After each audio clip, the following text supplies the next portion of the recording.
Nuevo episodio de tensión en la península coreana. En medio de acusaciones por una presunta propaganda de desertores norcoreanos, Pyongyang destruyó la oficina de enlace intercoreana creada para acercar diplomáticamente a las naciones. La medida busca cortar toda comunicación. La Organización Mundial de la Salud alerta sobre posibles rebrotes de coronavirus y precisamente cuando China parecía dominar la pandemia se detectó un nuevo foco en Beijing con el surgimiento de 106 nuevos contagios, por lo que se tomaron nuevas medidas de restricción a la movilidad y el traslado de los ciudadanos. Y en nuestra segunda entrega de la serie de France 24 sobre extranjeros en París en medio de la pandemia, les traemos hoy la historia de una diseñadora de moda senegalés que de manera muy creativa ha sacado lo mejor de esta crisis sanitaria para salir adelante y mantener los lazos con África. Muy buenos días, saludamos a toda la audiencia de France 24 en español. Muchísimas gracias por acompañarnos. Soy Santiago Aristía y comenzamos esta emisión en la península coreana donde se acrecientan las tensiones. Y es que Corea del Norte confirmó la destrucción total de la oficina de enlace intercoreano ubicada en la ciudad fronteriza de Kaesong.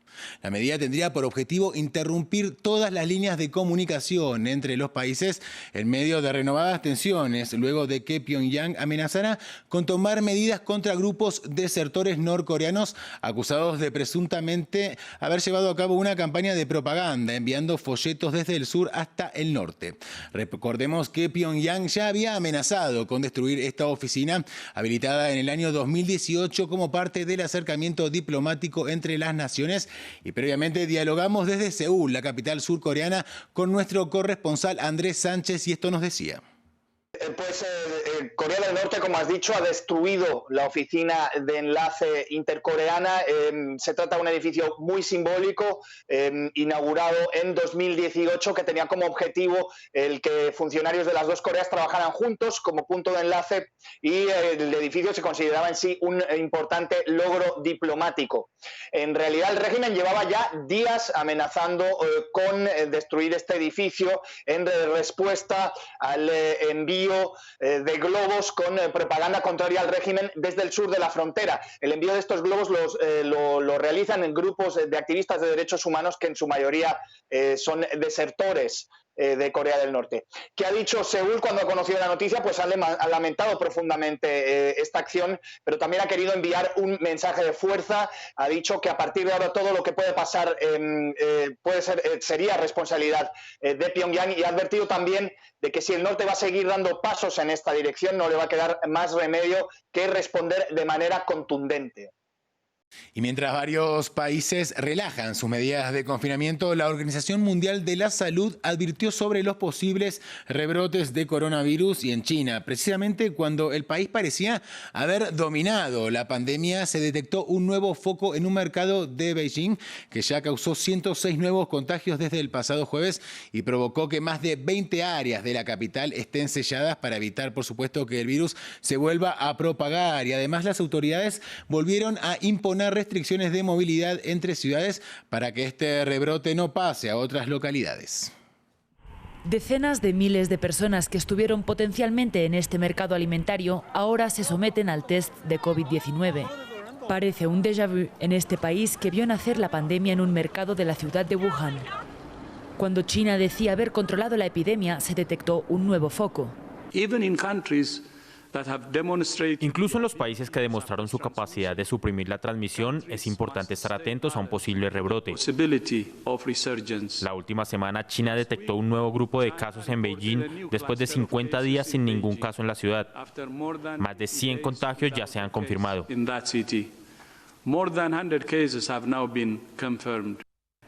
En los alrededores del inmenso mercado de Xinfadi, en el sur de Beijing, los controles de temperatura se restablecieron en la entrada de zonas residenciales y de oficinas, y barrios enteros de la capital están confinados de nuevo, mientras que todos los lugares deportivos y culturales se cerraron hasta nueva orden.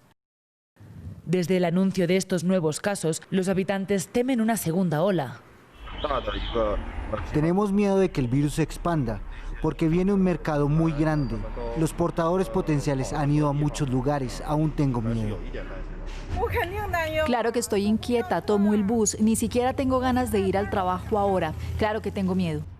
El virus habría sido detectado en las tablas de cortar el salmón importado.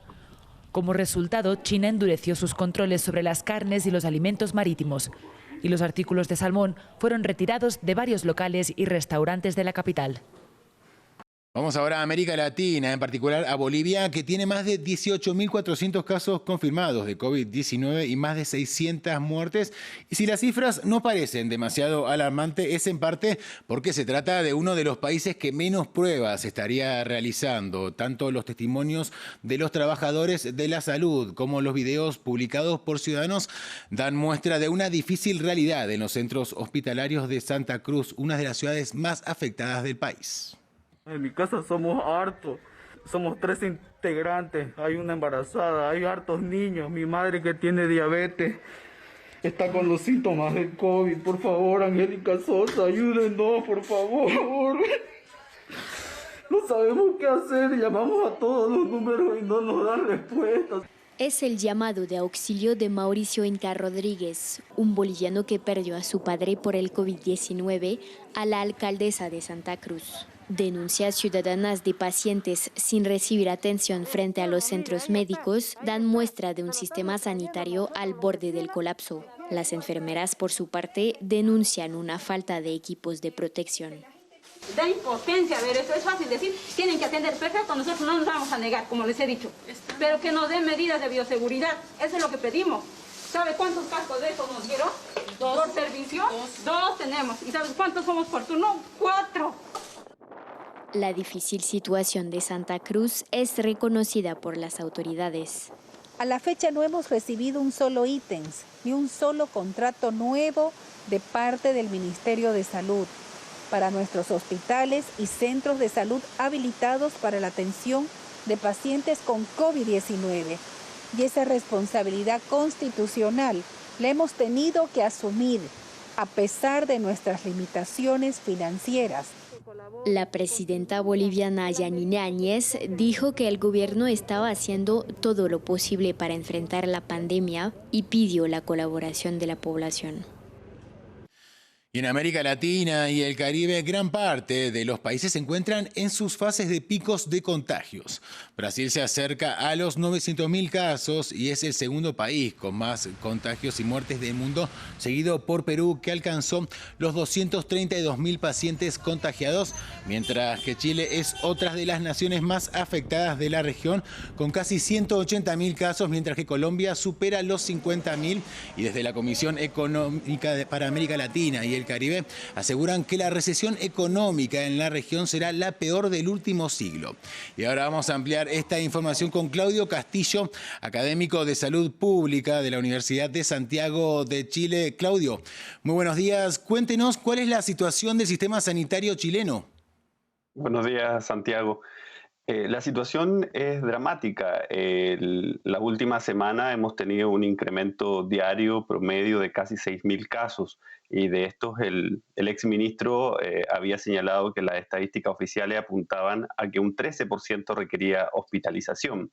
Y la región metropolitana, que es la zona que está más complicada en este minuto, la ocupación media de las camas de los hospitales está sobre el 96% en promedio. Lo mismo ocurre en las regiones aledañas al Gran Santiago. Eso implica de que si la tasa de crecimiento de los nuevos casos se mantiene, el sistema sanitario no va a poder dar abasto a la demanda de los pacientes que va a tener en las próximas semanas. Los equipos de salud están muy cansados, están realizando jornadas extenuantes. Hay muchos de ellos que también han tenido que iniciar cuarentenas o se encuentran infectados. Claudio, hubo polémica en Chile en torno al exministro de Salud, que supuestamente entregaba cifras diferentes al país de las que reportaba la Organización Mundial de la Salud. Fue finalmente reemplazado. ¿Cómo avanza ahora el conteo de los datos en Chile?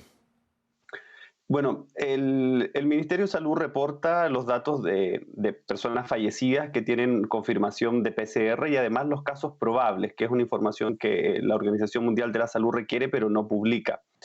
Cuando se hizo público que esta información se había entregado pero no se había transparentado, se generó, bueno, lo que finalmente llevó a que el gobierno cambiara al ministro de Salud. Hoy día se están tratando de seguir las recomendaciones de informar los casos confirmados más los casos probables. Hay una recomendación del Consejo Asesor del Ministerio de Salud de que pueda semanalmente reportar todos los casos de fallecidos probables por COVID-19, además de los confirmados, y diariamente pueda informar a aquellos que han fallecido en hospitales. Claudio Castillo, muchísimas gracias por esta comunicación con France 24. Avanzamos con más noticias y es que como sorprendente y mejor a lo esperado. De esta manera calificaron las personas de la comunidad LGBT la decisión de la Corte Suprema de Estados Unidos que impide a empleadores discriminar a los trabajadores por su orientación sexual. La decisión se traduce en un duro golpe para Donald Trump, ya que su administración eligió a 2 integrantes para servir en la Corte, que tiene una mayoría conservadora. Una decisión histórica para la comunidad LGBT en Estados Unidos. Con una clara mayoría de 6 votos contra 3, la Corte Suprema estadounidense dictaminó que la definición del título 7º de la Ley de Derechos Civiles se extiende a la sexualidad y la orientación de género.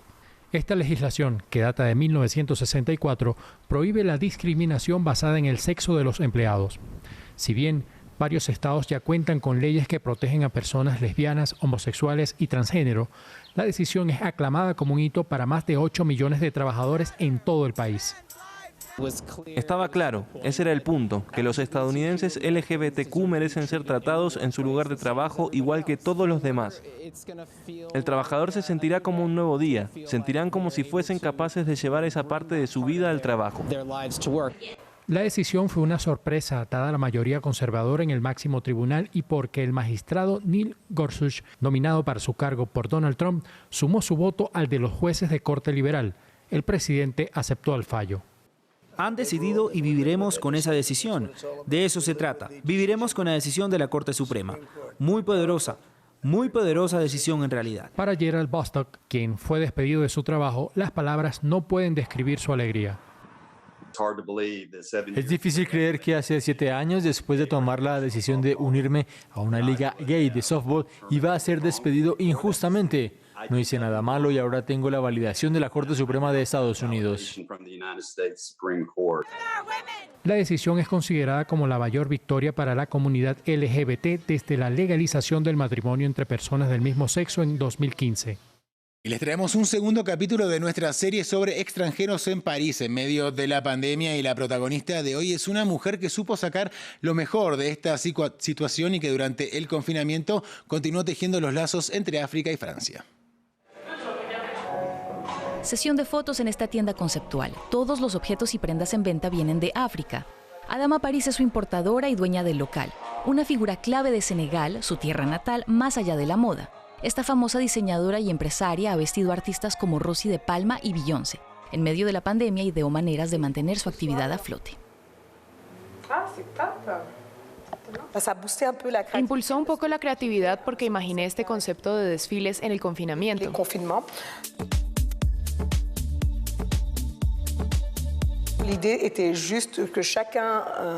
La idea era que cada quien pudiera hacer un desfile de modas desde su casa, como hacemos, por una parte para mostrar nuestras colecciones y también para seguir promoviendo nuestras prendas y a los modelos. Todo lo hicimos por internet. Sobrellevó la cuarentena gracias a internet. Organiza la Semana de la Moda de Dakar virtual y creó una comedia sobre moda y COVID-19 para su canal de televisión. Desarrolló sus ventas en línea allí donde la cultura privilegia el estar frente a frente. África es contacto, es el negociar, ir al mercado a escoger las telas, ir a visitar a Adama. Eso es África. Pero tanto África como la tierra entera tuvieron que cambiar sus métodos, sus maneras de vivir. Ahora también produce mascarillas, pero esto no impidió que las ganancias cayeran por el confinamiento. Adama vende piezas únicas fabricadas por artesanos. Tratamos de salir adelante porque es cierto que el volumen no es el mismo, porque es una cadena y los artesanos producen para nosotros y nosotros vendemos. Pero como no estamos vendiendo, la producción se detuvo. Ahora vamos a retomar, pero todo lo que pudimos hacer es lo que teníamos en línea. Adama trata de mantenerse positiva y de sacarle provecho a esta situación adversa, mientras no ve la hora de poder, como solía hacerlo, ir de nuevo de un continente a otro. Finalizamos otra emisión informativa. Continúen en France 24.